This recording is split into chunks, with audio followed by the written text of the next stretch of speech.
সিলেট সহ দেশের বিভিন্ন অঞ্চলে আগামী ৩ দিনের মধ্যে ঝড় বৃষ্টি বাড়ার পূর্বাভাস দিয়েছে আবহাওয়া অধিদপ্তর। শনিবার ২০ মে সকাল থেকে রোববার ২১ মে সকাল পর্যন্ত গত ২৪ ঘন্টায় সিলেট ও রংপুর বিভাগ ছাড়া দেশের অন্যান্য অংশ প্রায় বৃষ্টিহীন ছিল। এ সময় সিলেটে ৩৪ মিলিমিটার বৃষ্টি হয়েছে।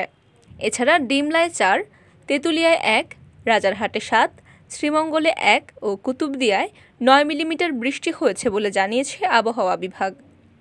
শনিবার দেশের ৪ জেলার ওপর দিয়ে মৃদু তাপপ্রবাহ বইছিল। শনিবার দেশের সর্বোচ্চ তাপমাত্রা ছিল ৩৭.১ ডিগ্রি সেলসিয়াস এবং এটি ছিল রাজশাহীতে।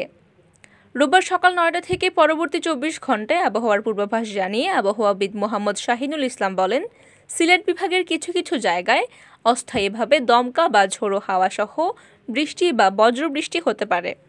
এ সময় সারা দেশে দিন ও রাতের তাপমাত্রা প্রায় অপরিবর্তিত থাকবে।